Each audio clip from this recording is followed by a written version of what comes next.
ಎಲ್ರಿಗೂ ನಮಸ್ಕಾರ ಸ್ನೇಹಿತರೆ. ಕಾಂಪಿಟೇಟಿವ್ ಎಕ್ಸಾಮಿಗೆ ಸಂಬಂಧಪಟ್ಟಂಗೆ ಎಕಾನಮಿಯಲ್ಲಿ ಬಹಳ ಪ್ರಮುಖವಾಗಿ ಕೇಳಲ್ಪಡುವಂತ ಒಂದು ಟಾಪಿಕ್ ಅಂತಂದ್ರೆ ರಾಷ್ಟ್ರೀಯ ಆದಾಯ, ನ್ಯಾಷನಲ್ ಇನ್ಕಮ್ ಅಂತ ಕರಿತೀವಿ.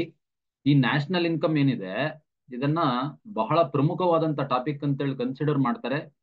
ಮೊದಲಿಗೆ ಕಾನ್ಸೆಪ್ಚುಯಲಿ ಯಾವುದೇ ತರದಲ್ಲಿ ಪರ್ಫೆಕ್ಟ್ ಆಗಿ ಅಂಡರ್ಸ್ಟ್ಯಾಂಡಿಂಗ್ ಮಾಡ್ಕೊಂಡ್ರೆ, ಮತ್ತೆ ಎಕಾನಮಿಕ್ ಸಂಬಂಧಪಟ್ಟಂಗೆ ಡೇಟಾ ಒಂದ್ ಸ್ವಲ್ಪ ನೋಡ್ಕೊಂಡ್ರೆ, ಯಾವುದೇ ರೀತಿಯ ಪ್ರಶ್ನೆಯನ್ನ ಸುಲಭವಾಗಿ ಯಾವುದೇ ಎಕ್ಸಾಮ್ ನಲ್ಲಿ ಎದುರಿಸಬಹುದು, ಕಾಂಪಿಟೇಟಿವ್ ಎಕ್ಸಾಮ್ ನಲ್ಲಿ.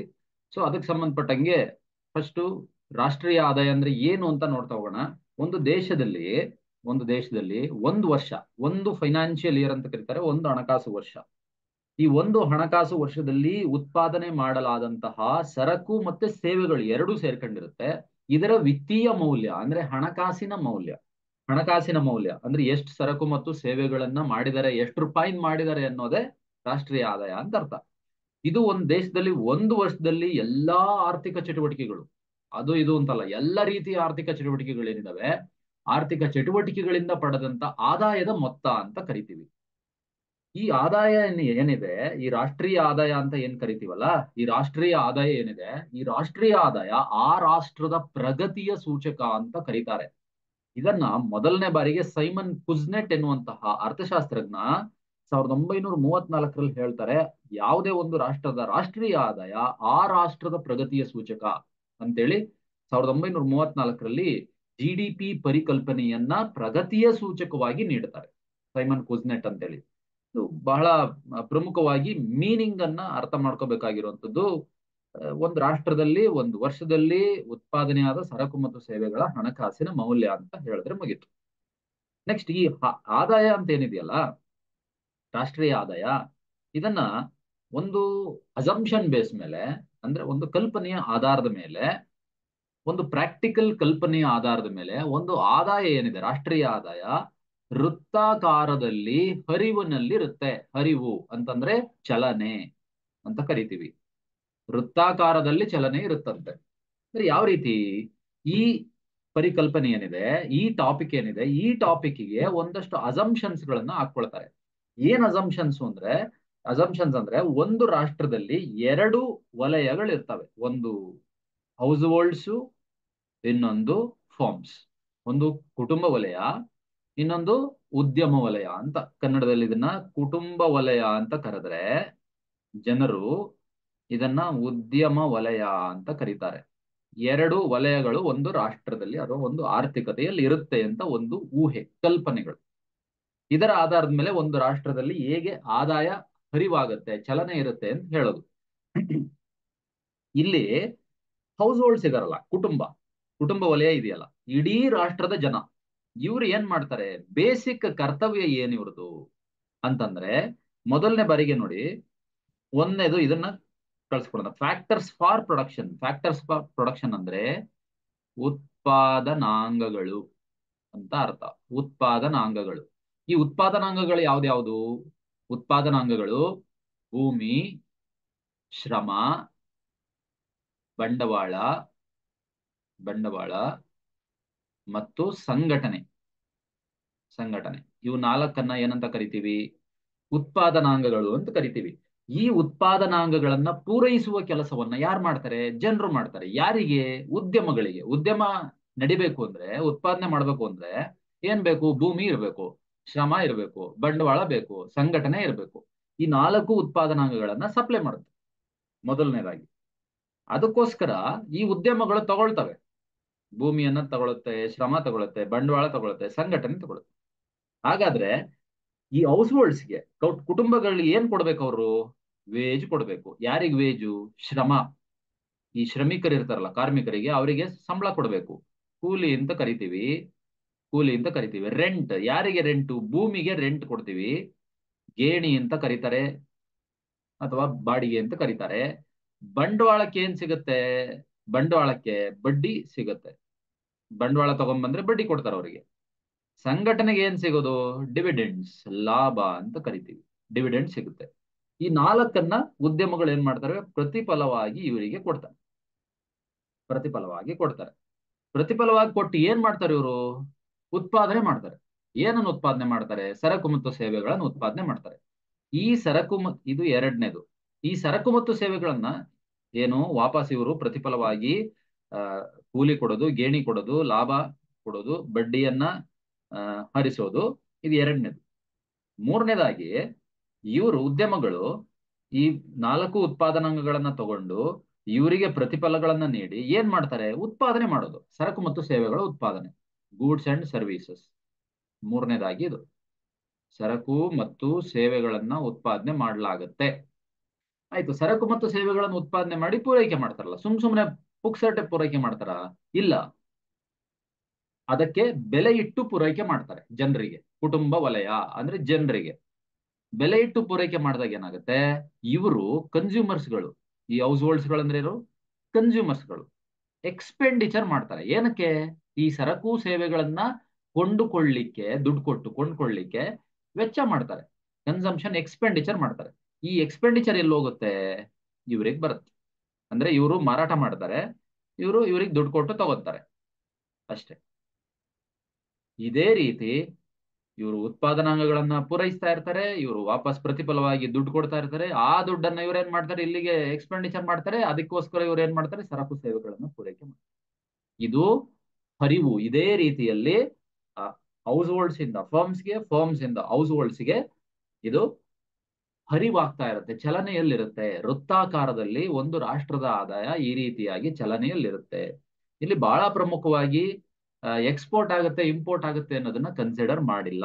ಆದಾಯದ ವೃತ್ತಾಕಾರದ ಹರಿವಿನ ಕಾನ್ಸೆಪ್ಟ್ ನಲ್ಲಿ ಎಕ್ಸ್ಪೋರ್ಟ್ ಇಂಪೋರ್ಟ್ ಅನ್ನ ಕನ್ಸಿಡರ್ ಮಾಡಿಲ್ಲ.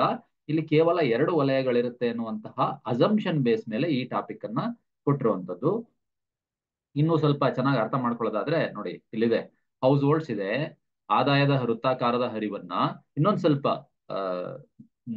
ಇಲಿವೇಟ್ ಮಾಡಿ ಹೇಳೋದಾದ್ರೆ, ಹೌಸ್ ಹೋಲ್ಡ್ಸ್ಗಳು, ಕುಟುಂಬ ವಲಯ ಏನಿದೆ, ಇವರು ಫ್ಯಾಕ್ಟರ್ ಸರ್ವಿಸಸ್ ನೋಡಿ ಎಲ್ಲಿದೆ. ಹೌಸ್ ಹೋಲ್ಡ್ಸ್ಗಳೇನಿದ್ದಾರೆ ಇವರು ಸರ್ಕಾರಕ್ಕೆ ಏನ್ ಮಾಡ್ತಾರೆ? ಟ್ಯಾಕ್ಸ್ ಪೇಮೆಂಟ್ ಕೊಡ್ತಾರೆ, ಒಂದು. ಫರ್ಮ್ಸ್ಗಳು ಟ್ಯಾಕ್ಸ್ ಪೇಮೆಂಟ್ ಕೊಡ್ತಾರೆ, ಅದು ಒಂದು. ಆಮೇಲೆ ಗೂಡ್ಸ್ ಅಂಡ್ ಸರ್ವಿಸಸ್ ಅನ್ನ ಹೌಸ್ ಹೋಲ್ಡ್ಸ್ಗಳು ಯಾರಿಗೆ ಸಪ್ಲೈ ಮಾಡೋದು? ಫರ್ಮ್ಸ್ಗಳಿಗೆ, ಉದ್ಯಮಗಳಿಗೆ ನೋಡಿ, ಉದ್ಯಮಗಳಿಗೆ ಉತ್ಪಾದನಾಂಗಗಳನ್ನ ನೋಡಿ ಇಲ್ಲಿ ಫ್ಯಾಕ್ಟರ್ ಪೇಮೆಂಟ್ ಯಾಕೆ ಕೊಡ್ತಾರೆ ಇವರು? ಫ್ಯಾಕ್ಟರ್ ಪೇಮೆಂಟ್ ಉದ್ಯಮ ಇಲ್ಲೇನ್ ಮಾಡ್ತಾ ಇದೆ? ಆರೋ ಮಾರ್ಕ್ ನೋಡಿ, ಫಸ್ಟ್ ಇಂದ ಕೆಳಗಿಂದ ನೋಡಿ. ಉದ್ಯಮ ಏನ್ ಮಾಡುತ್ತೆ? ಫ್ಯಾಕ್ಟರ್ ಪೇಮೆಂಟ್ ಕೊಡುತ್ತೆ. ಯಾಕೆ ಕೊಡುತ್ತೆ? ಉತ್ಪಾದನಾಂಗಗಳನ್ನ ಅವ್ರು ಕೊಟ್ಟಿರ್ತಾರೆ, ಅದಕ್ಕೆ ಕೊಡುತ್ತೆ. ಅದಕ್ಕೋಸ್ಕರ ಇವ್ರೇನ್ ಮಾಡ್ತಾರೆ? ಹೌಸ್ ಹೋಲ್ಡ್ಸು ಕನ್ಸಂಪ್ಷನ್ ಎಕ್ಸ್ಪೆಂಡಿಚರ್ ಮಾಡ್ತಾರೆ, ಇವರಿಗೆ ಎಕ್ಸ್ಪೆಂಡಿಚರ್ ಮಾಡ್ತಾರೆ, ಕೊಂಡ್ಕೊಳ್ತಾರೆ ದುಡ್ಡು ಕೊಟ್ಟು. ಅದಷ್ಟೇನಾ ಚಟುವಟಿಕೆಗಳು? ಇಲ್ಲ. ಈ ಫ್ಯಾಕ್ಟರ್ ಪೇಮೆಂಟ್ ಏನಿದೆ, ಸರ್ಕಾರನು ಕೆಲವೊಮ್ಮೆ ಕುಟುಂಬ ವಲಯಕ್ಕೆ ಕೊಡುತ್ತೆ. ಅಂದ್ರೆ ಕಾರ್ಮಿಕರಾಗಿ ಹೋಗ್ತಾರೆ, ಸರ್ಕಾರಿ ಕಾರ್ಮಿಕರಾಗಿ ಹೋಗ್ತಾರೆ, ಆವಾಗ ಕುಟುಂಬ ವಲಯಕ್ಕೆ ದುಡ್ಡು ಕೊಡುತ್ತಲ್ಲ, ಅದು ಫ್ಯಾಕ್ಟರ್ ಪೇಮೆಂಟ್ ಆಗುತ್ತೆ. ಆಮೇಲೆ ಕೆಲವೊಂದು ಟ್ರಾನ್ಸ್ಫರ್ ಪೇಮೆಂಟ್ಸ್, ಕೆಲವೊಂದು ಫ್ರೀ ಸ್ಕೀಮ್ಸ್ ಗಳನ್ನ ಕೊಡುತ್ತೆ, ಸ್ಕಾಲರ್ಶಿಪ್ ಕೊಡುತ್ತೆ, ಭತ್ಯೆಗಳನ್ನ ಕೊಡುತ್ತೆ, ಟ್ರಾನ್ಸ್ಫರ್ ಪೇಮೆಂಟ್ ಕೊಡುತ್ತೆ. ಯಾರಿಗೆ? ಹೌಸ್ ಹೋಲ್ಡ್ಸ್ಗೆ. ಇವರು ಹೌಸ್ ಹೋಲ್ಡ್ಸ್ ಏನ್ ಮಾಡ್ತಾರೆ? ಟ್ಯಾಕ್ಸ್ ಪೇಮೆಂಟ್ ಮಾಡ್ತಾರೆ ಸರ್ಕಾರಕ್ಕೆ. ಇದು ಹೀಗೆ ವೃತ್ತಾಕಾರದ ಅರಿವು. ಯಾವ ರೀತಿ ಹರಿವಿರುತ್ತೆ, ಚಲನೆ ಇರುತ್ತೆ ಆದಾಯದ್ದು ಒಂದು ರಾಷ್ಟ್ರದಲ್ಲಿ. ಅದೇ ರೀತಿ ಉದ್ಯಮಗಳು ಟ್ಯಾಕ್ಸ್ ಪೇಮೆಂಟ್ ಮಾಡ್ತಾರೆ. ಉದ್ಯಮಗಳಿಗೆ ಸರ್ಕಾರ ಸಬ್ಸಿಡಿನೂ ಕೊಡುತ್ತೆ. ಈಗ ನಮ್ಮ ಸಬ್ಸಿಡಿ ಸ್ಕೀಮ್ ನಲ್ಲಿ ಉತ್ಪಾದನಾ ವಲಯದಲ್ಲಿ ಈಗ ಬ್ಯಾಂಕ್ ನಲ್ಲಿ ಸಾಲ ಕೊಡ್ತಾರೆ. 10 ಲಕ್ಷ ರೂಪಾಯಿ ಸಾಲ ಕೊಟ್ರೆ ಒಂದು 3 ಲಕ್ಷ ರೂಪಾಯಿ ಸಬ್ಸಿಡಿ ಇರ್ಬೋದು. ಈ ರೀತಿಯಾದಂತ ಒಂದು ವ್ಯವಸ್ಥೆ ಈಗಿದೆ. ಇತ್ತೀಚೆಗೆ ಜಾರಿ ಬಂದಿರುವಂತಹ ಸಾಲದ ಯೋಜನೆ ಇದೆಯಲ್ಲ, ಸರ್ಕಾರದ ಬ್ಯಾಂಕಿಂಗ್ ಸಾಲ ಏನಿದೆ, ಬ್ಯಾಂಕಿಂಗ್ ಸಾಲ ಕೊಟ್ಟಾಗ 10 ಲಕ್ಷ ರೂಪಾಯಿ ಸಾಲ ಕೊಟ್ಟಾಗ ಉದ್ಯಮಿಗಳಿಗೆ 3 ಲಕ್ಷ ರೂಪಾಯಿ ವಾಪಸ್, ಅಂದ್ರೆ 3 ಲಕ್ಷ ರೂಪಾಯಿಗೆ ಕಟ್ಟಂಗಿಲ್ಲ. 10 ಲಕ್ಷ ರೂಪಾಯಿ ಸಿಕ್ಕಿದ್ರೆ 7 ಲಕ್ಷ ರೂಪಾಯಿಗೆ ಅವ್ರು ಬಡ್ಡಿ ಕಟ್ಬೇಕು. ಇದು ವ್ಯವಸ್ಥೆ. ಬ್ಯಾಂಕಿಂಗ್ ಸಾಲವನ್ನ ನೀಡ್ತಾ ಇರುವಂತದ್ದು ಮೈಕ್ರೋ ಅಂಡ್ ಇದನ್ನ ನಾವು ಮುದ್ರಾ ಸ್ಕೀಮ್ ಅಂತ ಕರೆಯೋದು. ನಾವು ಮುದ್ರಾ ಸ್ಕೀಮ್ ನಲ್ಲಿ ಕೊಡ್ತಾ ಇರೋದು ಇದು. ಮುದ್ರಾ ಯೋಜನೆಯಲ್ಲಿ ಈ ರೀತಿ ಇದೆ. ತರುಣ ಸಾಲ ಅಂತ ಇದೆ ಒಂದು ವರ್ಗ, ಅದರಲ್ಲಿ ಕಿಶೋರ 3 ರೀತಿ ಇದೆ. ಒಂದು 50,000 ಕೊಡೋದು, ಒಂದು 5 ಲಕ್ಷ ಕೊಡೋದು, ಇನ್ನೊಂದು 10 ಲಕ್ಷ ಕೊಡೋದು. ಹೀಗೆ ಸಬ್ಸಿಡಿ ಕೊಡೋದಿದೆಯಲ್ಲ, ಈ ಸಬ್ಸಿಡಿ 3 ಲಕ್ಷ ರೂಪಾಯಿ ಸಬ್ಸಿಡಿ, ಇದು ಯಾರು ಕೊಡೋದು? ಸರ್ಕಾರ ಉದ್ಯಮಗಳಿಗೆ ಕೊಡೋದು. ಆನಂತರ ಪೇಮೆಂಟ್, ಸರ್ಕಾರ ಉದ್ಯಮಗಳಿಂದ ಕೆಲವೊಂದು ಗೂಡ್ಸ್ ಅಂಡ್ ಸರ್ವಿಸಸ್ ನ ತಗೊಳುತ್ತೆ. ಅದಕ್ಕೋಸ್ಕರ ಏನ್ ಮಾಡುತ್ತೆ? ಪೇಮೆಂಟ್ ಕೊಡುತ್ತೆ. ಸರಕು ಮತ್ತು ಸೇವೆಗಳನ್ನ ಕೊಂಡುಕೊಂಡಿದ್ದಕ್ಕೆ ಪೇಮೆಂಟ್ ಕೊಡುತ್ತೆ ಉದ್ಯಮಿಗಳಿಗೆ. ಇದಿಷ್ಟೇನಾ ಚಲನೆ? ಇಲ್ಲ. ಸರ್ಕಾರ ಉಳಿತಾಯವನ್ನ ಹಣಕಾಸು ಮಾರುಕಟ್ಟೆಗೆ ಹಾಕುತ್ತೆ. ಈ ಹಣಕಾಸು ಮಾರುಕಟ್ಟೆ ಏನ್ ಮಾಡುತ್ತೆ? ಸರ್ಕಾರಕ್ಕೆ ಸಾಲ ಕೊಡುತ್ತೆ. ಹಣಕಾಸು ಮಾರುಕಟ್ಟೆ ಅಂದ್ರೆ ಯಾರು? ಬ್ಯಾಂಕ್. ಅಂಡರ್ಸ್ಟುಡ್? ಇದು ಬ್ಯಾಂಕ್. ಬ್ಯಾಂಕ್ ಇವರಿಗೆ ಸಾಲ ಕೊಡುತ್ತೆ. ಇವರು ತಗೊಂಬಂದು ಇಲ್ಲಿಗೆ ಉಳಿತಾಯವನ್ನ ಇಡ್ತಾರೆ, ಉಳಿತಾಯ ಕೊಡ್ತಾರೆ, ಅಂದ್ರೆ ಸೇವಿಂಗ್ಸ್ ಇಡ್ತಾರೆ. ಅದೇ ರೀತಿ ಹೌಸ್ ಹೋಲ್ಡ್ಸ್ಗಳು ಇಲ್ಲಿ ಸೇವಿಂಗ್ಸ್ ಇಡ್ತಾರೆ. ಇದೇ ಬ್ಯಾಂಕ್ಗಳು ಇವರಿಗೆ ಸಾಲ ಕೊಡ್ತಾರೆ, ಬಾರೋಯಿಂಗ್ಸ್. ಯಾರಿಗೆ? ಕುಟುಂಬ ವಲಯಕ್ಕೆ. ಅದೇ ರೀತಿ ಉದ್ಯಮಗಳು ಕೂಡ ಸೇವಿಂಗ್ಸ್ ಇಡುತ್ತೆ ಬ್ಯಾಂಕ್ಗಳಲ್ಲಿ. ಇದೇ ರೀತಿ ಬ್ಯಾಂಕ್ಗಳು ಕೂಡ ಉದ್ಯಮಗಳಿಗೆ ಸಾಲ ಕೊಡುತ್ತೆ. ಹೀಗೆ ಅವರಿಂದ ಇವರಿಗೆ, ಇವರಿಂದ ಅವರಿಗೆ ಚಲನೆಯಲ್ಲಿರುತ್ತೆ, ಆದಾಯದ ಚಲನೆ ಇರುತ್ತೆ. ಇದನ್ನ ಆದಾಯದ ವೃತ್ತಾಕಾರದ ಹರಿವು ಅಂತ ಕರೆಯಲಾಗುತ್ತೆ. ವಿವಿಧ ರೀತಿಯಲ್ಲಿ ಒಂದು ರಾಷ್ಟ್ರದ ಆದಾಯ ಒಂದು ವರ್ಗದಿಂದ ಮತ್ತೊಂದು ವರ್ಗಕ್ಕೆ ಈ ರೀತಿ ವರ್ಗಾವಣೆ ಆಗ್ತಾ ಇರುತ್ತೆ, ಚಲನೆಯಲ್ಲಿ ಇರುತ್ತೆ. ಇದನ್ನ ಈ ರೀತಿ ಸರ್ಕಲ್ ನಲ್ಲಿ ಅಂಡರ್ಸ್ಟ್ಯಾಂಡ್ ಮಾಡ್ಕೊಳ್ಳಿಕ್ಕೆ ಅನುಕೂಲ ಆಗೋ ರೀತಿ ಮಾಡ್ಕೊಟ್ಟಿರುವಂತ ವಿಧಾನ ಇದು. ನಂತರ ರಾಷ್ಟ್ರೀಯ ಆದಾಯ ಪರಿಕಲ್ಪನೆಯಲ್ಲಿ ಬಹಳ ಪ್ರಮುಖವಾಗಿ ಆರ್ಥಿಕ ಸೂಚಕಗಳು, ಸಮಗ್ರ ಆರ್ಥಿಕ ಸೂಚಕಗಳು ಅಂದ್ರೆ ಮ್ಯಾಕ್ರೋ ಎಕನಾಮಿಕ್ ಇಂಡಿಕೇಟರ್ಸ್ ಅಂತ ಕರೀತಾರೆ. ಇಂಡಿಕೇಟರ್ಸ್ ಏನ್? ಇಂಡಿಕೇಟರ್ಸ್ ಅಂದ್ರೆ ಒಂದು ರಾಷ್ಟ್ರದಲ್ಲಿ ಮ್ಯಾಕ್ರೋ ಎಕನಾಮಿಕ್ ಅಲ್ಲಿ ಅಂದ್ರೆ ರಾಷ್ಟ್ರೀಯ ಆದಾಯ ಎಷ್ಟಿದೆ, ರಾಷ್ಟ್ರೀಯ ಆದಾಯ ಇದೆ ಅಥವಾ ಇಲ್ಲ ಅನ್ನೋದನ್ನ ಅಳತೆ ಮಾಡ್ಬೇಕಲ್ಲ. ಈ ಅಳತೆ ಮಾಡುವಂತಹ ವಿಧಾನವನ್ನ ಯಾವ ಯಾವ ಹಂತದಲ್ಲಿ ಸೂಚಿಸ್ತಾರೆ ಅಂದ್ರೆ ಐಡೆಂಟಿಫಿಕೇಶನ್ ಮಾಡೋದು ಹೆಂಗೆ? ಒಂದು ರಾಷ್ಟ್ರೀಯ ಆದಾಯ ಇದೆ ಅನ್ನೋದನ್ನ ಯಾವ ರೀತಿ ಐಡೆಂಟಿಫೈ ಮಾಡೋದು, ಯಾವ ರೀತಿ ಗುರುತಿಸೋದು? ಅದು ವಿವಿಧ ರೀತಿಯಲ್ಲಿ ಗುರುತಿಸುವಂತಹ ವ್ಯವಸ್ಥೆ ಎಲ್ಲ ರಾಷ್ಟ್ರಗಳಲ್ಲೂ ಇದೆ. ಹಾಗಾಗಿ GDP ಅನ್ನೋದು ಬಹಳ ಪಾಪ್ಯುಲರ್ ಆಗಿರುವಂತಹ ಪದ್ಧತಿ, ಅಥವಾ GDP ಅನ್ನೋದು ಬಹಳ ಪಾಪ್ಯುಲರ್ ಆಗಿರುವಂತಹ ಇಂಡಿಕೇಟರ್ ಅಂತ ಹೇಳ್ಬೋದು. ಈ ಇಂಡಿಕೇಟರ್, ಈ GDP ನಲ್ಲಿ ಅಂದ್ರೆ ಗ್ರಾಸ್ ಡೊಮೆಸ್ಟಿಕ್ ಪ್ರೊಡಕ್ಟ್ ಅಂತ ಕರಿತೀವಿ, ಇದನ್ನ ಡೊಮೆಸ್ಟಿಕ್ ಪ್ರಾಡಕ್ಟ್ ಅಂತ ಕರಿತೀವಿ. ಈ ಗ್ರಾಸ್ ಡೊಮೆಸ್ಟಿಕ್ ಪ್ರಾಡಕ್ಟ್ ಏನಿದೆ, ಇದೇನಿಲ್ಲ, ಒಂದು ವರ್ಷ ಇದೆ. ಒಂದು ವರ್ಷದಲ್ಲಿ ಆರ್ಥಿಕತೆಯ ಒಳಗಡೆ ಅಂದ್ರೆ ಒಂದು ರಾಷ್ಟ್ರದ ಒಳಗೆ ಉತ್ಪತ್ತಿಯಾಗುವಂತಹ ಅಂತಿಮ ಸರಕು ಮತ್ತು ಸೇವೆಗಳ ಮೌಲ್ಯ, ಅಂತಿಮ ಸರಕು ಸೇವೆಗಳು ಏನಿದೆ ಅವುಗಳ ಮೌಲ್ಯ ಎಷ್ಟು ರೂಪಾಯಿಂದು ಗೂಡ್ಸ್ ಅಂಡ್ ಸರ್ವಿಸಸ್ ಉತ್ಪಾದನೆ ಆಗಿದೆ, ಸರಕು ಮತ್ತು ಸೇವೆಗಳು ಒಂದು ರಾಷ್ಟ್ರದಲ್ಲಿ, ಒಂದು ರಾಷ್ಟ್ರದ ಒಳಗಡೆ ಡೊಮೆಸ್ಟಿಕಲಿ, ಅದಕ್ಕೆ ಡೊಮೆಸ್ಟಿಕ್ ಪ್ರಾಡಕ್ಟ್ ಅನ್ನೋದು, ಆಂತರಿಕವಾಗಿ ಉತ್ಪಾದನೆ ಆಗಿದೆ ಅನ್ನೋದನ್ನ ಲೆಕ್ಕ ಹಾಕಿ ಹೇಳಿದ್ರೆ ಅದನ್ನ GDP ಅಂತ ಕರೆಯೋದು. ಅದನ್ನ ಡಿಮಾಂಡ್ ಸೈಡ್ ಬೇಸಿಸ್ ಮೇಲೆ ಏನಂತ ಮೆಜರ್ ಮಾಡ್ತಾರೆ ಫಾರ್ಮುಲಾದಲ್ಲಿ? Consumption. C for consumption expenditure, I for investment expenditure, G for government expenditure, net export value, net export value ಅಂತ ಕರೀತಾರೆ. C ಅಂತಂದ್ರೆ ಕನ್ಸಂಪ್ಷನ್ ಎಕ್ಸ್ಪೆಂಡಿಚರ್. ಫಾರ್ ಎಕ್ಸಾಂಪಲ್, ಇಡೀ ರಾಷ್ಟ್ರದಲ್ಲಿ ಅನುಭೋಗಕ್ಕೋಸ್ಕರ ಜನರು ವೆಚ್ಚ ಮಾಡಿರೋದು ಒಂದು 50 ಕೋಟಿ ಆದ್ರೆ ಇನ್ವೆಸ್ಟ್ಮೆಂಟ್ಗೆ ಫರ್ಮ್ಸ್ಗಳು ಎಕ್ಸ್ಪೆಂಡಿಚರ್ ಮಾಡುತ್ತಲ್ಲ ಅದು ಒಂದು 40 ಕೋಟಿ ಆದ್ರೆ, ಗವರ್ನಮೆಂಟ್ ಎಕ್ಸ್ಪೆಂಡಿಚರ್ ಒಂದು 10 ಕೋಟಿ ರೂಪಾಯಿ ಎಕ್ಸ್ಪೆಂಡಿಚರ್ ಮಾಡಿದ್ರೆ ಜನರ ಮೇಲೆ, ಎಕ್ಸ್ಪೋರ್ಟ್ ಇಂಪೋರ್ಟ್ ಮಾಡಿದಾಗ ಸಿಗುವಂತ ವ್ಯಾಲ್ಯೂ ಒಂದು 10 ಕೋಟಿ ಇದ್ರೆ ಒಂದು ರಾಷ್ಟ್ರದ ಆದಾಯ ಎಷ್ಟಾಗುತ್ತೆ? ಅಲ್ಲಿಗೆ 110 ಕೋಟಿ ರೂಪಾಯಿ ಆಗಿರುತ್ತೆ GDP ಮೌಲ್ಯ, ಹಣದ ಮೌಲ್ಯದಲ್ಲಿ. ಓಕೆ, ಇದನ್ನ ನಾವು ಡಿಮಾಂಡ್ ಸೈಡ್ ಅಲ್ಲಿ ಅಳತೆ ಮಾಡಿ ಹೇಳುವಂಥದ್ದು ಅಂತ ಹೇಳ್ತಾರೆ, ಬೇಡಿಕೆ ಸೈಡ್ ನಲ್ಲಿ. ಅದಕ್ಕೋಸ್ಕರ C+I+G+ ನೆಟ್ ಎಕ್ಸ್ಪೋರ್ಟ್ ವ್ಯಾಲ್ಯೂ, ಇದು ಅದರ ಮೌಲ್ಯ. ಇದು ರಾಷ್ಟ್ರೀಯ ಆದಾಯ ಅಂತ ಸಾಮಾನ್ಯವಾಗಿ ಹೇಳುವಂಥದ್ದು. ಇದನ್ನ ಬೆಳವಣಿಗೆ ದರದಲ್ಲಿ ಪ್ರತಿಯೊಂದು ರಾಷ್ಟ್ರ ಏನ್ ಮಾಡುತ್ತೆ? ಬೆಳವಣಿಗೆಯ ದರದಲ್ಲಿ ವಾರ್ಷಿಕ ಶೇಕಡಾವಾರು ಬದಲಾವಣೆಯನ್ನ ಅಳೆಯೋದಿಕ್ಕೆ ಬಳಸ್ತಾರೆ. ಅಂದ್ರೆ ಈ ವರ್ಷ 110 ರೂಪಾಯಿ ಇದೆ, 110 ಕೋಟಿ ರೂಪಾಯಿ ಇದೆ, ನೆಕ್ಸ್ಟ್ ಇಯರ್ 120 ಆದ್ರೆ ಎಷ್ಟು ಪರ್ಸೆಂಟ್ ರೈಸ್ ಆಯ್ತು ಅಂತ ಹೇಳೋದಿಕ್ಕೆ GDP ಯನ್ನ ಬಹಳ ಪಾಪ್ಯುಲರ್ ಆಗಿ ಬಳಸ್ತಾರೆ ಇಡೀ ಜಗತ್ನಲ್ಲಿ. ಎಲ್ಲ ರಾಷ್ಟ್ರಗಳಲ್ಲಿಯೂ ಇದನ್ನ ಬಹಳ ಜನಪ್ರಿಯವಾಗಿ ಬಳಸುವಂತ ಪದ್ಧತಿ ಇದೆ. ಹಾಗಾಗಿ ಈ GDP ಯನ್ನ ಒಂದು ವರ್ಷದಿಂದ ಮತ್ತೊಂದು ವರ್ಷಕ್ಕೆ ಎಷ್ಟು ಶೇಕಡ ಪರ್ಸೆಂಟೇಜ್ ಬದಲಾವಣೆ ಆಗಿದೆ ಅನ್ನೋದನ್ನ ಕಂಡುಕೊಳ್ಳಿಕ್ಕೋಸ್ಕರ ಬಳಸ್ತಾರೆ. ಇದು ಪರಿಮಾಣಾತ್ಮಕ ಪರಿಕಲ್ಪನೆ. ಪರಿಮಾಣಾತ್ಮಕ ಅಂದ್ರೆ ಪ್ರಮಾಣ, ಕ್ವಾಂಟಿಟಿ ಆಫ್ ಇನ್ಕಮ್ ಅದನ್ನ ತೋರಿಸುತ್ತೆ. ಇದನ್ನ ಯಾರು ಹಂಗಾದ್ರೆ ಡೇಟಾ ಕೊಡೋದು? National statistical office. ಈ ನ್ಯಾಷನಲ್ ಸ್ಟ್ಯಾಟಿಸ್ಟಿಕಲ್ ಆಫೀಸ್ ಯಾರ ಅಡಿಯಲ್ಲಿದೆ? ಬಹಳ ಇಂಪಾರ್ಟೆಂಟ್ ಆಗಿರುವಂತ ಕ್ವಶನ್ ಇದು, ಟಾಪಿಕ್ ಇದು. Ministry of statistics and programme implementation. ಇದು ಮಿನಿಸ್ಟ್ರಿ, ಇದು ಸಚಿವಾಲಯ ಇದೆ. Ministry of statistics and programme implementation ಅಂತ. ಇವರ ಅಡಿಯಲ್ಲಿ ಅಂದ್ರೆ ಈ ಸಚಿವಾಲಯದ ಅಡಿಯಲ್ಲಿ ಇರುವಂತಹ ನ್ಯಾಷನಲ್ ಸ್ಟ್ಯಾಟಿಸ್ಟಿಕಲ್ ಆಫೀಸ್ನವರು ಪ್ರತಿ ವರ್ಷ GDP ಎಷ್ಟಾಗಿದೆ ಅನ್ನೋದ್ರ ಡೇಟಾವನ್ನ ಬಿಡುಗಡೆ ಮಾಡ್ತಾರೆ.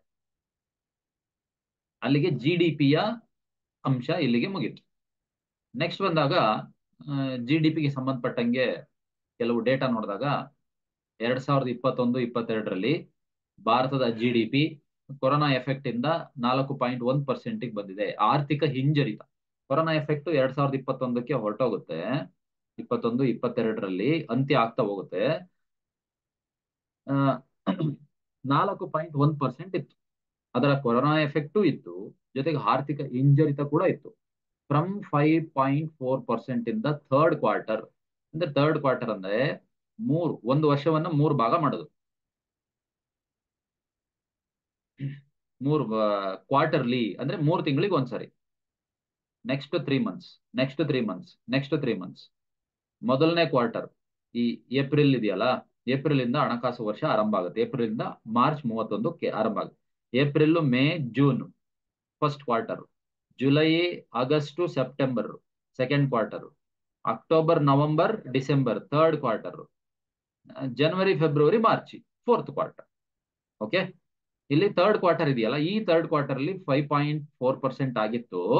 ಅದು ಆವರೇಜ್ ಇಯರ್ಲಿ ತಗೊಂಡಾಗ 4.1% ಬಂದಿದೆ ಅಂತ ಡೇಟಾ ಹೇಳ್ತಿದ್ದಾರೆ. ಇಲ್ಲಿ ನಾವು ನೋಡ್ಬೋದು, ಮಾರ್ಚ್ 2018ರಲ್ಲಿ ಸಿಕ್ಕಾಪಟ್ಟೆ ಇತ್ತು. 8.9% ವರೆಗೆ ಹೋಗಿದೆ ಭಾರತದ GDP, ಅತಿ ಹೆಚ್ಚಿನ ಮಟ್ಟದಲ್ಲಿದೆ. ಅದು 2020ರಲ್ಲಿ ಕೊರೋನಾ ಎಫೆಕ್ಟ್ ಇಂದ ಮೈನಸ್ಗೆ ನಿಲ್ಲಾಗಿ ಮೈನಸ್ ಕೊಟ್ಟೋಗಿದೆ. ಅಂದ್ರೆ ಯಾವ ಉತ್ಪಾದನೆ ಇರಲಿಲ್ಲ, ಇಡೀ ಜಗತ್ತೇ ಹಂಗಾಗಿತ್ತು. ನಂತರ 2022ಕ್ಕೆ ಬಂದಾಗ 4.1% ಬಂದಿದೆ. ಇದು GDP ಗ್ರೋತ್ ರೇಟ್ ಅಂತ ಹೇಳ್ತಾರೆ. ಆನ್ಯುವಲ್ ಗ್ರೋತ್ ರೇಟು 8.7% ಗೆ ಇನ್ಕ್ರೀಸ್ ಆಗಿದೆ 2021-22ರಲ್ಲಿ. ಇದು ವಾರ್ಷಿಕ ವರದಿ. ಇದು 4.1% ಫೋರ್ತ್ ಕ್ವಾರ್ಟರ್ ಅಲ್ಲಿ, ಫ್ರಮ್ 5.4% ಇನ್ ಥರ್ಡ್ ಕ್ವಾರ್ಟರ್ ಅಲ್ಲಿ. ಆದ್ರೆ ಹಾಗಾದ್ರೆ ವಾರ್ಷಿಕ ವರದಿ ಏನಂತ ಹೇಳ್ತಾ ಇದೆ? 2021-22ರದ್ದು 8.7% ಇತ್ತು, ಬಹಳ ಚೆನ್ನಾಗಿತ್ತು. ಆದ್ರೆ 20-21ರಲ್ಲಿ ಕೊರೋನಾ ಎಫೆಕ್ಟ್ ಇಂದ 6.6% ಇದೆ. ಆನಂತರ 21-22ಕ್ಕೆ 8.7% ಹೋಗಿದೆ. ಓಕೆ, ಆನಂತರ ಮತ್ತೆ ಆರ್ಥಿಕ ಹಿಂಜರಿತ ಸ್ಟಾರ್ಟ್ ಆಯ್ತು. ಹಾಗಾಗಿ ಸ್ವಲ್ಪ ಮತ್ತೆ ಇಳಿಕೆ ಆಗೋದಕ್ಕೆ ಆರಂಭ ಆಯ್ತು. ಅದನ್ನ ನೆಕ್ಸ್ಟ್ ಡೇಟಾದಲ್ಲಿ ನೋಡೋಣ. ನೋಡಿ, 2015ರಿಂದ ನೋಡ್ತಾ ಹೋಗ್ಬೋದು. ಮೋರ್ ದನ್ 6%, 7% ಇದೆ 15ರಲ್ಲಿ. 16ಕ್ಕೆ ಬಂದಾಗ 7.9%, ಇನ್ನೇನು 8% ಹೋಗಿದೆ. 17ರಲ್ಲಿ 8% ದಾಟಿದೆ. 18ರಲ್ಲಿ 6+ ಇದೆ. 19ರಲ್ಲಿ 19ಕ್ಕೆ ಬಂದಾಗ ಅವಾಗ್ಲೂ 6+ ಇದೆ. 2020ಕ್ಕೆ ಬಂದಾಗ ತುಂಬಾ ಕೆಳಗೆ ಹೋಗಿದೆ, 4% ಬಂದಿದೆ. 2021 ಕೊರೋನಾ ಎಫೆಕ್ಟ್ ಇಂದ -7.3% ಬಂದಿದೆ. ಇಂಥ ಅನಾಲಿಸಿಸ್ ಗಳನ್ನ ಕೇಳ್ತಾರೆ. ಯಾವ ಕಾರಣದಿಂದ? ಕೊರೋನಾ ಎಫೆಕ್ಟ್ ಇಂದ ಏನಾಗಿತ್ತು, ಎಷ್ಟು ಪರ್ಸೆಂಟ್ ಹೋಗಿತ್ತು? ಧನಾತ್ಮಕವಾಗಿರ್ಲಿಲ್ಲ, ಋಣಾತ್ಮಕವಾಗಿತ್ತು. 2021ರ GDP ಋಣಾತ್ಮಕವಾಗಿತ್ತು. ಆನಂತರ 2022ರ ಎಸ್ಟಿಮೇಟ್ 9% ಆಗಿತ್ತು, ಆಗಿಲ್ಲ. 23ರದು ಕೂಡ 9% ಆಗಿತ್ತು, ಅಷ್ಟು ರೀಚ್ ಆಗಿಲ್ಲ.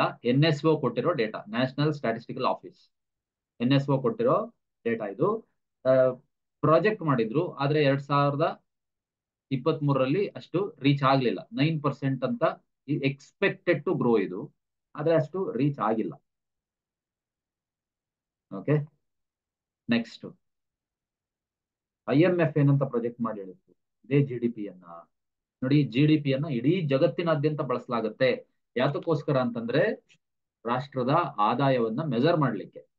ಜಾಗತಿಕ GDP 3.6% ಅಷ್ಟೇ 2022ರಲ್ಲಿ. 23ಕ್ಕೆ ಅಷ್ಟೇ ಇರುತ್ತೆ ಅಂತ ಹೇಳುತ್ತೆ IMF ಗ್ರೋತ್ ಪ್ರೊಜೆಕ್ಷನ್ ಎಸ್ಟಿಮೇಟ್ ಇದು. ಅವ್ರು ಮಾಡ್ತಿರೋ ಎಸ್ಟಿಮೇಷನ್ ನಲ್ಲಿ. US ಏನಂತ ಹೇಳುತ್ತೆ, 3.7% ಇಂದ 2.3%ಗೆ ಡಿಕ್ರೀಸ್ ಆಗುತ್ತೆ ಅಂತ ಹೇಳಿದ್ದಾರೆ. ವರ್ಲ್ಡ್ ಎಕನಾಮಿಕ್ ಕ್ರೈಸಿಸ್, ಆಮೇಲೆ ಬಹಳ ಮುಖ್ಯವಾಗಿ ರಷ್ಯಾ ಉಕ್ರೇನ್ ಯುದ್ಧ ಇದರದ್ದು ಕೂಡ ಪರಿಣಾಮ ಅಂತ ಹೇಳ್ತಾರೆ. UK, ಯುನೈಟೆಡ್ ಕಿಂಗ್ಡಮ್ 3.7% ಇಂದ 1.2% ಇಳಿಕೆ ಆಗುತ್ತೆ ಅಂತ ಹೇಳ್ತಾರೆ. ಜರ್ಮನಿ ಅಷ್ಟೇ 2.1 ಇಂದ ಸ್ವಲ್ಪ ಏರಿಕೆ ಆಗುತ್ತೆ ಅಂತ ಹೇಳಿದ್ದಾರೆ. ಇದು ಅಡ್ವಾನ್ಸ್ಡ್ ಎಕಾನಮೀಸ್ ಹೇಳಿದ್ರೆ, ಈ ಬ್ರೆಜಿಲ್ ಡೆವಲಪಿಂಗ್ ಕಂಟ್ರಿ 0.8 ಅಲ್ಲಿಂದ 1.4% ಬರ್ತಾರೆ. ರಷ್ಯಾ -8.5 ಇಂದ ಚೇತರಿಕೆ ಕಂಡುಕೊಂಡು -2.3 ಬರುತ್ತೆ. ಭಾರತದ ನೋಡಿ 8.2 ಇಂದ 6.9ಗೆ ಇಳಿಕೆ ಆಗೋ ಸಾಧ್ಯತೆ ಇದೆ ಅಷ್ಟೇ. ಅಂದ್ರೆ ಇಲ್ಲೆಲ್ಲದಕ್ಕೂ ಹೋಲಿಸಿದಾಗ ಭಾರತದ GDP ದರನೇ ಹೆಚ್ಚಾಗಿದೆ. ಚೈನಾದ ಬೆಳವಣಿಗೆ ದರ ನೋಡಿದ್ರೆ GDP ಬೆಳವಣಿಗೆ ದರ 4.4 ಇಂದ 5.1ಗೆ ಇನ್ಕ್ರೀಸ್ ಆಗೋ ಸಾಧ್ಯತೆ. ಸೌತ್ ಆಫ್ರಿಕಾ 1.9 ಇಂದ 1.4ಗೆ ಡಿಕ್ರೀಸ್. ಇಲ್ಲಿ ಚೈನಾ ಇಂಪ್ರೂವ್ಮೆಂಟ್ ಆಗೋ ಸಾಧ್ಯತೆ ಇದೆ, ಭಾರತ ಇಂಪ್ರೂವ್ಮೆಂಟ್ ಆಗೋ ಸಾಧ್ಯತೆ ಇಲ್ಲ ಅಂತ IMF ಹೇಳ್ತಾ ಇರೋದು. IMF ರಷ್ಯಾ ಚೇತರಿಕೆ ಅಂತ ಹೇಳ್ತಾ ಇದೆ. Brazil okay, Germany okay, UK ಕಡಿಮೆ, ಅಮೆರಿಕ ಕಡಿಮೆ, ಜಾಗತಿಕದ್ದು ಈಕ್ವಲ್. ಇದು IMF ಪ್ರೊಜೆಕ್ಷನ್ ಹೇಳಿರುವಂತದ್ದು 2023. 2024ರಲ್ಲೂ ಕೂಡ ಇಷ್ಟಾಗತ್ತೆ ಅಂತ ಪ್ರೊಜೆಕ್ಷನ್ ಅನ್ನ ಕೊಟ್ಟಿದ್ದಾರೆ. ಅದಕ್ಕೂ ಮುಂಚೆ ನೋಡಿ, ಇದನ್ನ ಟ್ರಿಲಿಯನ್ ಡಾಲರ್ ನಲ್ಲಿ ನೋಡೋದಾದ್ರೆ ಆದಾಯವನ್ನ ಎಷ್ಟು ರೂಪಾಯಿ ಎಷ್ಟು ಡಾಲರ್ ಅಂತೇಳಿ ನೋಡೋದು, ಅದು ಪರ್ಸೆಂಟೇಜ್ ಹೇಳಿದ್ವಲ್ಲ, ಅದು ಪರ್ಸೆಂಟೇಜ್ ಅಲ್ಲಿ ಹೇಳಿದ್ದು. ಇದು ಟ್ರಿಲಿಯನ್ ಡಾಲರ್ಗಳಲ್ಲಿ ಆದಾಯವನ್ನ ಅಳತೆ ಮಾಡುವಂತದ್ದು. ಅಮೆರಿಕ 26 ಟ್ರಿಲಿಯನ್ ಡಾಲರ್ ಇದೆ, ಚೈನಾ 19 ಟ್ರಿಲಿಯನ್ ಡಾಲರ್ ಇದೆ. ಮೂರನೇ ಜಾಗತಿಕ ಆರ್ಥಿಕ ಶಕ್ತಿ ಅಂದ್ರೆ ಜಪಾನ್ 4.40 ಟ್ರಿಲಿಯನ್ ಡಾಲರ್ ಇದೆ. ಜರ್ಮನಿ 4.30 ಟ್ರಿಲಿಯನ್ ಡಾಲರ್ ಇದೆ. ಭಾರತ 3.73 ಟ್ರಿಲಿಯನ್ ಡಾಲರ್ ಇದೆ. ಇದು ಕಳೆದ ವರ್ಷದ್ದು. ಈಗ 2024ರಲ್ಲಿ ಭಾರತ ಇತ್ತೀಚೆಗೆ ಬಂದಿರುವಂತ ವರದಿ 4 ಟ್ರಿಲಿಯನ್ ಡಾಲರ್ ಅನ್ನ ಕ್ರಾಸ್ ಮಾಡಿದೆ ಅಂತೇಳಿ ರಿಪೋರ್ಟ್ ಬಂದಿದೆ. ಆದ್ರಿಂದನೇ ಭಾರತವನ್ನ 5ನೇ ಆರ್ಥಿಕ ಶಕ್ತಿ ಅಂತ ಕರಿತಾ ಇರೋದು. ಇದರ ಆಧಾರದ ಮೇಲೆ ನೋಡಿ, first America, second China, third Japan, fourth Germany, fifth India. ಈಗ ಫಸ್ಟ್ ಯಾರಿದ್ರು? UK ಇತ್ತು, ಭಾರತ 6ನೇ ಸ್ಥಾನದಲ್ಲಿತ್ತು. ಈಗ UK ಯನ್ನ ಹಿಂದಿಕ್ಕಿ ಭಾರತ 5ನೇ ಸ್ಥಾನಕ್ಕೆ ಬಂದು ಕುಳಿತುಕೊಂಡಿದೆ. ಇದನ್ನೇ ಹೆಮ್ಮೆಯಿಂದ ಹೇಳ್ಕೊಳ್ತಿದ್ರಲ್ಲ ಹೋದ ವರ್ಷ ಎಲ್ಲ 2023ರಲ್ಲಿ. ಭಾರತ ಯಾವುದೋ ಒಂದು ರಾಷ್ಟ್ರದ 200 ವರ್ಷಗಳ ವಸಾಹತುಶಾಹಿ ಆಳ್ವಿಕೆಯಲ್ಲಿತ್ತು, ಆದ್ರೆ ಇವತ್ತು ಅದೇ ರಾಷ್ಟ್ರವನ್ನ ಹಿಂದಿಕ್ಕಿ ಅದಕ್ಕಿಂತ ಮುಂದೆ ಬಂದು ನಿಂತಿದೆ. ಬರೀ ಇನ್ನು 75 ವರ್ಷ ಆಗಿದೆ ಅಷ್ಟೇ ಅವ್ರು ಬಿಟ್ಟೋಗಿ. 100 ವರ್ಷದೊಳಗಡೆ ನಾವಿನ್ನೆಲ್ಲೋ ಇರ್ತೀವಿ ಅನ್ನುವಂತಹ ಹೆಮ್ಮೆಯ ಹೇಳಿಕೆಗಳನ್ನ ಕೊಡ್ತಿರೋದನ್ನ ನಾವು ನೋಡ್ತಿದ್ವಿ. ನೆಕ್ಸ್ಟ್ ಗ್ರೋತ್ ಪ್ರೊಜೆಕ್ಷನ್ಸ್ ಜನವರಿ 2022ರಲ್ಲಿ ಬಂದಿದ್ದೇನು ಅಂತಂದ್ರೆ, 23ಕ್ಕೆ ಬಂದಿದ್ದೇನು ಅಂದ್ರೆ, ಜಾಗತಿಕವಾಗಿ ಕೊಟ್ಟಿರುವಂತದ್ದು 5.9 ಇಂದ 2021ರಲ್ಲಿ 3.8ಗೆ ಬಂದು ಕುಸಿದು ಬೀಳುತ್ತೆ ಅಂತ. ಜಾಗತಿಕ ಆರ್ಥಿಕ ಬಿಕ್ಕಟ್ಟು, ರಷ್ಯಾ ಉಕ್ರೇನ್ ಬಿಕ್ಕಟ್ಟು, ಯುದ್ಧ ಪರಿಣಾಮಗಳು, ಮತ್ತೆ ಆರ್ಥಿಕ ಹಿಂಜರಿತ, ಜಾಗತಿಕ ಆರ್ಥಿಕ ಹಿಂಜರಿತ ಇಡೀ ಜಗತ್ತಿಗೆ ಅನುಭವಿಸ್ತಾ ಇದೆ. ಇದು ಇಡೀ ಜಗತ್ತಿಗೆ ತಟ್ಟಿದೆ ಇದು. ಹಾಗಾಗಿ ಇಲ್ಲಿಗೆ ಬಂದಿದೆ. ನೆಕ್ಸ್ಟ್ ಅಡ್ವಾನ್ಸ್ಡ್ ಎಕಾನಮೀಸ್ ಬಂದಾಗ, ಅಂದ್ರೆ ಮುಂದುವರೆದ ಆರ್ಥಿಕತೆಗಳು ಅಂತ ಏನ್ ಕರಿತೀವಿ, ಡೆವಲಪ್ಡ್ ಕಂಟ್ರೀಸ್ ಅಂತ, ಅವ್ರು 5.0% ಅಂದ್ರೆ 5% ಇನ್ 2021 ಇಂದ 2023ಕ್ಕೆ 2.6% ಹೆಚ್ಚು ಕಡಿಮೆ ಅರ್ಧ ಕುಸಿತ ಕಾಣ್ತಾರೆ ಅಂತ ಹೇಳಿದ್ದಾರೆ. ಆದ್ರೆ emerging market and developing economies like India, ಭಾರತದಂತ ಅಭಿವೃದ್ಧಿಶೀಲ ರಾಷ್ಟ್ರಗಳು 6.5% ಇಂದ 4.7% ಬಂದು ಕೂತ್ಕೊಳ್ಬಹುದು ಅಷ್ಟೇ ಅಂತೇಳಿ ಗ್ರೋತ್ ಪ್ರೊಜೆಕ್ಷನ್ ಮಾಡಿ ಹೇಳುತ್ತೆ IMF ಪ್ರೊಜೆಕ್ಷನ್. ಓಕೆ, ಸೊ ಇದು IMF ಕೊಟ್ಟಿರುವಂತ ಪ್ರೊಜೆಕ್ಷನ್. ಇಲ್ಲಿ ಡೆವಲಪಿಂಗ್ ಎಕಾನಮೀಸ್ ಅಂದ್ರೆ ಭಾರತದಂತಹ ಎಲ್ಲ ಅಭಿವೃದ್ಧಿಶೀಲ ರಾಷ್ಟ್ರಗಳು ಅಂತ ಲೆಕ್ಕಾಚಾರ ಬರುತ್ತೆ. ಇದು GDPಯನ್ನ ಈ ರೀತಿ ಮಾನದಂಡವಾಗಿ ಅಳತೆ ಮಾಡ್ತಾರೆ. ಅದನ್ನ ಇತ್ತೀಚಿನ ಡೇಟಾಗಳನ್ನ ಮುಂದೆ ನೋಡೋಣ. ಇನ್ನಷ್ಟು ಆರ್ಥಿಕ ಸೂಚಕಗಳು ಯಾವ್ಯಾವು? ಹಾಗಾದ್ರೆ NDP, GDP ಆಯ್ತು, ಈಗ NDP. ಹಾಗಾದ್ರೆ GDP ಮತ್ತು NDPಗೂ ವ್ಯತ್ಯಾಸ ಏನು? GDPಯನ್ನ ಗ್ರಾಸ್ ಡೊಮೆಸ್ಟಿಕ್ ಪ್ರಾಡಕ್ಟ್ ಅಂತ ಕರಿತೀವಿ, ಇದನ್ನ ನೆಟ್ ಡೊಮೆಸ್ಟಿಕ್ ಪ್ರಾಡಕ್ಟ್ ಅಂತ ಕರಿತೀವಿ. ಅದು ಒಟ್ಟು ಆಂತರಿಕ ಉತ್ಪನ್ನ ಆದ್ರೆ ಇದು ನಿವ್ವಳ ಆಂತರಿಕ ಉತ್ಪನ್ನ. ಇದನ್ನ ಹೇಗ್ ಕಳಿತೀವಿ? ಈಗ ಸವಕಳಿಯನ್ನ ಈಗ ಏನ್ ಜಿ ಡಿ ಪಿ ಬಂದಿರುತ್ತೆ, ನಾವಲ್ಲೊಂದು ಲೆಕ್ಕಾಚಾರದಲ್ಲಿ 110 ಕೋಟಿ ರೂಪಾಯಿ ಜಿ ಡಿ ಪಿ ಆದಾಯ ಅಂತ ಹೇಳಿದ್ವಿ. ಈ 110 ಕೋಟಿ ರೂಪಾಯಿಲಿ ಮೈನಸ್ ಮಾಡಿ ಸವಕಳಿಯನ್ನ ಕಳಿಬೇಕು. ಏನ್ ಸವಕಳಿ ಅಂದ್ರೆ ಬಂಡವಾಳ ಸರಕುಗಳ ಸವಕಳಿ ಅಂತ ಕರೀತಾರೆ. ಏನ್ ಬಂಡವಾಳ ಸರಕುಗಳ ಸವಕಳಿ ಅಂದ್ರೆ, ಈಗ ಯಾವ್ದೋ ಒಂದು ಮೆಷಿನರಿಯನ್ನ ನಾನು ಕಳೆದ ಸೆಷನ್ ನಲ್ಲೂ ಸಿಂಪಲ್ ಆಗಿ ಎಕ್ಸ್ಪ್ಲೈನ್ ಮಾಡಿದೀನಿ, ಮತ್ತೊಮ್ಮೆ ರಿಪೀಟ್ ಮಾಡ್ತಾ ಇದ್ದೀನಿ. ಬಂಡವಾಳ ಸರಕುಗಳ ಸವಕಳಿ ಅಂತಂದ್ರೆ, ಈಗ ಯಾವ್ದೋ ಒಂದು ಮಿಷನರಿಯನ್ನ 1 ಲಕ್ಷ ರೂಪಾಯಿ ಕೊಟ್ಟು ತಗೊಂಡ್ಬಂದಿರ್ತಾರೆ, ಮುಂದಿನ ವರ್ಷಕ್ಕೂ ಅದ್ರದ್ದು ಅಷ್ಟೇ ವ್ಯಾಲ್ಯೂ ಇರುತ್ತಾ? ಇಲ್ಲ, 50,000ಕ್ಕೆ ಬಂದಿರಬಹುದು ಅಂತ ಅನ್ಕೊಳ್ಳಿ. ಈ 50,000 ಏನಿದೆಯಲ್ಲ, ಇದು ಸವಕಳಿ. ಸವಕಳಿ ಆಗಿದೆ, ಆ ಬಂಡವಾಳ ಸರಕಿನ ಸವಕಳಿ ಆಗಿದೆ. ಅಂದ್ರೆ ಈಗ ಆವಾಗ ತಂದಿದ್ದಂತ ಮೆಷಿನ್ ಇವಾಗ್ಲೂ ಕೂಡ 50,000 ರೂಪಾಯಿಗೆ ಹೋಗುತ್ತಾ? ಖಂಡಿತ ಇಲ್ಲ. ಅಂದ್ರೆ ಸವಕಳಿ ಆಗಿದೆ ಅದು. ವೇರ್ ಅಂಡ್ ಟೇರ್ ಅಂತ ಕರಿತಾ ಹೋಗ್ತೀವಿ ಇದನ್ನ. ವೇರ್ ಅಂಡ್ ಟೇರ್ ಕಾಸ್ಟ್ ಅಂತ ಕರೀತಾರೆ. ಈ ವೇರ್ ಅಂಡ್ ಟೇರ್ ಕಾಸ್ಟ್ ಎಲ್ಲ ಉತ್ಪಾದನಾ ಚಟುವಟಿಕೆಯಲ್ಲೂ ಸಾಮಾನ್ಯವಾಗಿ ಆಗುವಂಥದ್ದು. ಹಾಗಾಗಿ ಯಾಕೆ ಅಂತಂದ್ರೆ ಇದನ್ನ ಕಳಿತಾ ಕಳಿತಾ ಕಳಿತಾ ಹೋಗಿ ಮುಂದೆ ಮತ್ತೆ ಬೇಕು ಅಂತಂದಾಗ ಮತ್ತೆ ದುಡ್ಡು ಹಾಕಿ ತರ್ಬೇಕಲ್ಲ, ಖರ್ಚಾಗತ್ತಲ್ವಾ. ಹಾಗಾಗಿ ಅದನ್ನ ವೇರ್ ಅಂಡ್ ಟೇರ್ ಅಂತೇಳಿ ಪರಿಗಣಿಸಲಾಗುತ್ತೆ. ಸವಕಳಿ ಅಂದ್ರೆ ಬಂಡವಾಳ ಸರಕುಗಳ ಸವಕಳಿ ಅಂತ ಕರೀತಾರೆ. ಈ ಆರ್ಥಿಕತೆ ಏನಿದೆಯಲ್ಲ, ಆರ್ಥಿಕತೆಯ ಎನ್ ಡಿ ಪಿ ಯಾವಾಗಲೂ ಜಿ ಡಿ ಪಿಗಿಂತ ಕಡಿಮೆ ಇರುತ್ತೆ. ಯಾಕೆ ಕಡಿಮೆ ಇರುತ್ತೆ? ಈಗ ಉದಾಹರಣೆಗೆ ಸವಕಳಿ ಇಡೀ ರಾಷ್ಟ್ರದಲ್ಲಿ ಜಿ ಡಿ ಪಿಗೆ 110 ಅಂತ ಬಂದ್ಬಿಟ್ಟಿತ್ತು. ಈಗ ಸವಕಳಿ 5 ಕೋಟಿ ಹೋಗ್ಬೋದಲ್ಲ, ಆಗ 105 ಕೋಟಿ ಉಳಿಯುತ್ತೆ. ಇದು ಎನ್ ಡಿ ಪಿ ಆಗುತ್ತೆ, ಇದು ಜಿ ಡಿ ಪಿ ಇತ್ತು. ಹಾಗಾದ್ರೆ ಜಿ ಡಿ ಪಿ ಮೌಲ್ಯಕ್ಕಿಂತ ಎನ್ ಡಿ ಪಿ ಮೌಲ್ಯ ಕಡಿಮೆ ಇರುತ್ತೆ ಯಾವಾಗ್ಲೂ. ಇದನ್ನ ತುಲನಾತ್ಮಕ ಅರ್ಥಶಾಸ್ತ್ರದಲ್ಲಿ ಬಳಸಲಾಗುವುದಿಲ್ಲ. ಕಂಪ್ಯಾರಿಟಿವ್ ಸ್ಟಡಿ ಮಾಡಕ್ ಇದನ್ನೇನು ಬಳಸಲ್ಲ. ಕಂಪ್ಯಾರಿಟಿವ್ ಸ್ಟಡೀಸ್ ಅಂದ್ರೆ ಒಂದು ರಾಷ್ಟ್ರದ ಆರ್ಥಿಕತೆಗಿಂತ ಮತ್ತೊಂದು ರಾಷ್ಟ್ರದ ಆರ್ಥಿಕತೆ ಎಷ್ಟು ಆ ವ್ಯತ್ಯಾಸಾತ್ಮಕವಾಗಿದೆ, ಒಂದು ಆರ್ಥಿಕತೆಯಿಂದ ಮತ್ತೊಂದು ಆರ್ಥಿಕತೆಗೆ ಎಷ್ಟು ಕಂಪ್ಯಾರಿಸನ್ ಇದೆ, ಆ ಕಂಪ್ಯಾರಿಸನ್ ಮಾಡ್ಲಿಕ್ಕೆ ಬಳಸೋದಿಲ್ಲ. ಸವಕಳಿಯನ್ನ ತೆಗೆದು ನಿವ್ವಳ ಆದಾಯವನ್ನು ಲೆಕ್ಕ ಹಾಕ್ಲಿಕ್ಕೆ ಮಾತ್ರ ಬಳಸ್ತಾರೆ. ಅಂದ್ರೆ ಇದನ್ನ ಪಾಲಿಸಿ ಮೇಕಿಂಗ್ ಟೂಲ್ ನಲ್ಲಿ ಬಳಸ್ತಾರೆ. ಯಾಕೆ ಪಾಲಿಸಿ ಮೇಕಿಂಗ್ ಟೂಲ್ಸ್ ನಲ್ಲಿ ಬೇಕು ಅಂದ್ರೆ, ಸವಕಳಿಗಳು ಹೆಚ್ಚಾದಂತೆ ಸವಕಳಿಗೆ ಖರ್ಚು ಮಾಡ್ಬೇಕಾಗತ್ತಲ್ಲ, ಆ ಖರ್ಚಿಗೆ ಹೊಂದಿಸಿಕೊಳ್ಳುವಂತಹ ನೀತಿಗಳನ್ನ ತರಬೇಕು. ಮತ್ತೆ ಆ ಉದ್ಯಮ, ಆ ಉತ್ಪಾದನಾ ಚಟುವಟಿಕೆ ವಾಪಸ್ಸು ಸ್ಟೇಬಲ್ ಆಗಿ ನಿಲ್ಬೇಕಲ್ಲ.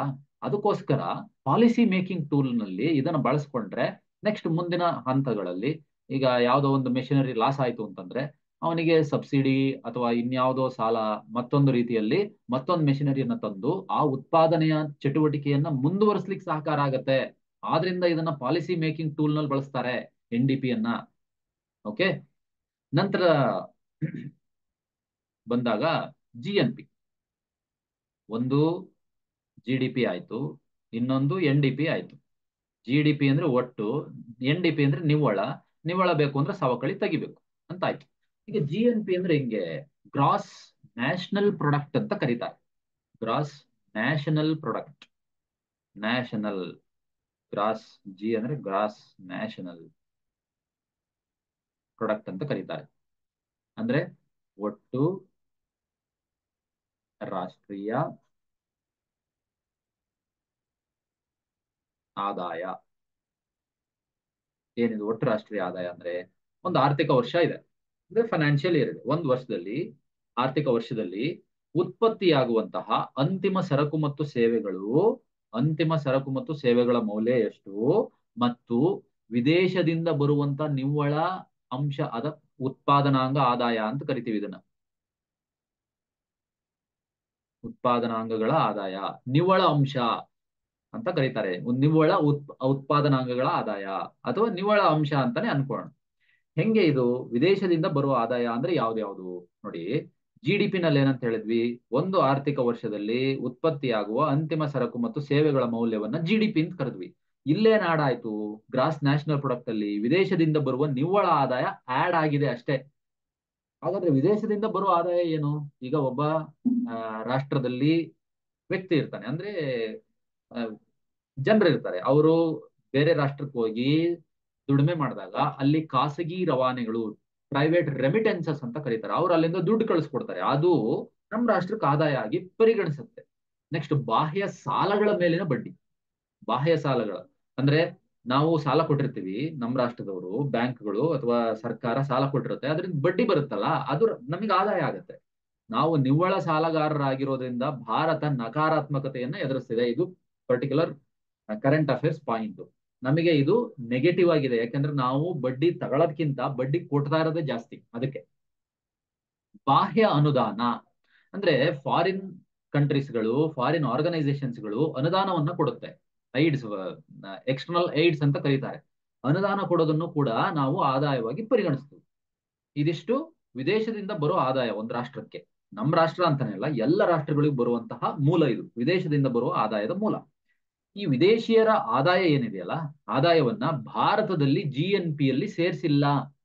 ವಿದೇಶಿಯರ ಅಂದ್ರೆ ಬೇರೆ ದೇಶದವ್ರು ನಮ್ ದೇಶದಲ್ಲಿ ಇರ್ತಾರಲ್ಲ, ಅವ್ರ ಆದಾಯ ಸೇರ್ಸಲ್ಲ. ನಮ್ ದೇಶದವ್ರು ಬೇರೆ ದೇಶದಿಂದ ತರ್ತಾರಲ್ಲ, ಅದನ್ನ ಸೇರಿಸ್ತಾರೆ. ಹಂಗಾದ್ರೆ ವಿದೇಶಿಯರ ಆದಾಯವನ್ನು ಎಲ್ಲಿ ಸೇರಿಸ್ತಾರೆ? ವಿದೇಶಿಯರ ಆದಾಯವನ್ನ ಭಾರತದ GNP ಯಲ್ಲಿ ಸೇರಿಸಲಾಗಿಲ್ಲ. ಅಂದ್ರೆ ವಿದೇಶಿಯರ ಆದಾಯವನ್ನ ವಿದೇಶಿಯರ ದೇಶದಲ್ಲೇ ಸೇರಿಸಲಾಗುತ್ತೆ, ವಿದೇಶದಲ್ಲೇ ಸೇರಿಸ್ತಾರೆ. ಅಂದ್ರೆ ಫಾರ್ ಎಕ್ಸಾಂಪಲ್, ಅಮೆರಿಕಾದವನು ಭಾರತದಲ್ಲಿ ಅರ್ನಿಂಗ್ ಮಾಡ್ತಿದ್ದಾನೆ ಅಂತಂದ್ರೆ ಅದನ್ನ ಅಮೆರಿಕಾದಲ್ಲೇ ಕನ್ಸಿಡರ್ ಮಾಡ್ತಾರೆ GNP-ಗೆ. GDP ಆದ್ರೆ ಭಾರತದಲ್ಲೇ ಕನ್ಸಿಡರ್ ಮಾಡ್ತಾರೆ. ಅಮೆರಿಕಾದಲ್ಲಿ ಹೆಂಗೆ? ಅದೇ ರೀತಿ ಉಲ್ಟಾ. ನಮ್ಮ ರಾಷ್ಟ್ರದ GDP ಲೆಕ್ಕ ಹಾಕ್ಬೇಕು ಅಂದ್ರೆ ಅಮೆರಿಕಾದವನು ಭಾರತದಲ್ಲಿ ಅರ್ನ್ ಮಾಡ್ತಿದ್ರು ಅದನ್ನ ಇಲ್ಲೇ ಲೆಕ್ಕ ಹಾಕ್ತಾರೆ. ಆದ್ರೆ GNP ಲೆಕ್ಕ ಹಾಕ್ಬೇಕಾದ್ರೆ ಅಮೆರಿಕಾದಲ್ಲಿ ಭಾರತೀಯ ಏನಾದ್ರು ಅರ್ನ್ ಮಾಡ್ತಿದ್ರೆ ಅದು ನಮ್ಮ ರಾಷ್ಟ್ರಕ್ಕೆ ಸೇರ್ಕೊಳ್ಳುತ್ತೆ. ಈ ರೀತಿ ಆ ರಾಷ್ಟ್ರವೂ ಲೆಕ್ಕ ಹಾಕತ್ತೆ, ನಮ್ಮ ರಾಷ್ಟ್ರವೂ ಲೆಕ್ಕ ಹಾಕತ್ತೆ GDP ಮತ್ತೆ GNP ಅನ್ನ. ಆದ್ರೆ GDP ಯಲ್ಲಿ ಸೇರಿಸಿದೀವಿ, GDP ಯಲ್ಲಿ ಸೇರಿಸಿದೀವಿ ಏನನ್ನ? ವಿದೇಶಿಯರ ಆದಾಯವನ್ನ. ಅಂದ್ರೆ ನಮ್ಮ ರಾಷ್ಟ್ರದಲ್ಲಿ ವಿದೇಶಿಯರು ಯಾರು ಬಂದು ಏನಾದ್ರು ಉತ್ಪಾದನೆ ಮಾಡ್ತಿದ್ರೆ ಅದು ನಮ್ಮ ರಾಷ್ಟ್ರದ ಆದಾಯ ಅಂತ ಹೇಳ್ತಾರೆ. ನೆಕ್ಸ್ಟ್ GNP ಇದು ರಾಷ್ಟ್ರೀಯ ಆದಾಯ ಏನಿದೆ, GNP ಅನ್ನುವಂಥದ್ದು ರಾಷ್ಟ್ರೀಯ ಆದಾಯ ಅಂದ್ರೆ ನ್ಯಾಷನಲ್ಸ್ ಇನ್ಕಮ್. GDP ಅಂದ್ರೆ ಉತ್ಪಾದನೆ. ಉತ್ಪಾದನೆ ಅಂದ್ರೆ ರಾಷ್ಟ್ರದ ಒಳಗಡೆ ಆಗಿರುವಂತ ಉತ್ಪಾದನೆ ಮೌಲ್ಯ. GNP ಅಂತಂದ್ರೆ ರಾಷ್ಟ್ರೀಯ ವ್ಯಕ್ತಿಗಳು, ಅಂದ್ರೆ ನ್ಯಾಷನಲ್ಸ್ ಅಂತ ಕರಿತೀರಿ. ನ್ಯಾಷನಲ್ಸ್ ರಾಷ್ಟ್ರದ ವ್ಯಕ್ತಿಗಳು ಪಡ್ಕೊಂಡು ಬಂದಿರುವಂತ ಆದಾಯ. ಉತ್ಪಾದನೆ ಅಷ್ಟೇ ಅಲ್ಲ, ವಿದೇಶದಿಂದ ಬಂದಿರುವಂತ ಎಲ್ಲ ಆದಾಯ. ಆದ್ರೆ GDP ಮಾತ್ರ ಉತ್ಪಾದನೆಯನ್ನು ಮಾತ್ರವೇ ಪರಿಗಣಿಸುವುದು. ಓಕೆ, ಇದು GDP ಮತ್ತು GNP ಗಿರುವಂತಹ ವ್ಯತ್ಯಾಸ ಅಂತ ಹೇಳ್ಬೋದು.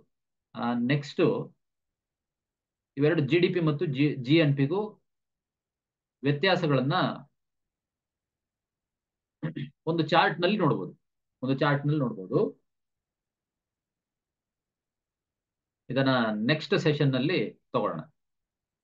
GDP ಮತ್ತು GNP-ಯನ್ನ ಹೇಗೆ ವ್ಯತ್ಯಾಸಾತ್ಮಕವಾಗಿ ನೋಡ್ತೀವಿ ಅನ್ನೋದನ್ನ ನೆಕ್ಸ್ಟ್ ಸೆಷನ್ ಅಲ್ಲಿ ತಗೊಳ್ಳೋಣ. ಎಲ್ರಿಗೂ ಧನ್ಯವಾದ. ಕಾನ್ಸೆಪ್ಚುಯಲ್ ಅಂಡರ್ಸ್ಟ್ಯಾಂಡಿಂಗ್ ಮೇಲೆ ಗಮನ ಇರಲಿ, ಒಂದಷ್ಟು ಡೇಟಾಗಳ ಮೇಲೆ ಗಮನ ಇರಲಿ. ಈ ಮೂಲಕ ನೀವು ಯಾವುದೇ ರೀತಿ ಕಾಂಪಿಟೇಟಿವ್ ಎಕ್ಸಾಮಿನ ಪ್ರಶ್ನೆಗಳನ್ನ ಫೇಸ್ ಮಾಡಬಹುದು. ಧನ್ಯವಾದ.